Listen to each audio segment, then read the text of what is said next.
Hello mga ka-idol, magandang umaga sa inyong lahat. Tingnan nyo naman alas 11 na pala, malapit na tanghali o kulto sa dari sa amin sa Bisaya, Bohol. Tingnan nyo yung update ko lang sa inyo. Paabot na bagyo daw. Sana huwag matuloy na lang ang bagyo, maging ordinaryong ulan lang ito mga ka-idol. Pakipray kami mga taga-Bohol, taga-Bisaya na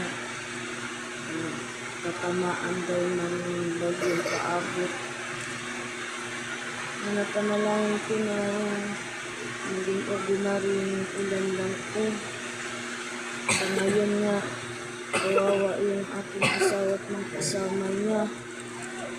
Pinilit na mag-harvest ng aking asawa. Kaya para lang maisalba ang gumay ng kanyang amo. Kasamang iyang mga kasamahan ng inaagaw.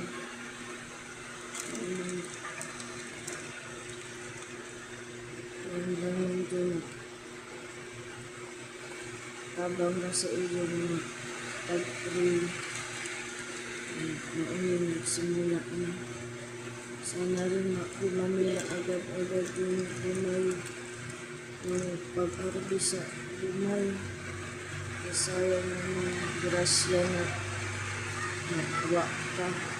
Sayang kay imbis na ganyan pa na kinabang, ganyan pa nakakain. Buoy din ang mararit ng basa kay igastuhan na ago. May bunga na. Sayang naman. Pwede pa bunga sa limot eh. Tapos iwan na masira na sa bago. Sana mahitos nila kaagad kapag sila ng lakas ng katawan. Habang ang bana na may sakit pa yung bilang pagditrangkaso galing pa na sila sa sakit. Di pa nga inaado pero ang gano'n magtuwan di po sa ng lawas para makipos ang humay sa iyang amo kasama sa iyang mga kasamahan na tuwan nag-harvest. Namatay niyo po sila. Sabi po sila na malakas na katawan di sila na tuwan na daog sa sakit. Di rin mabalik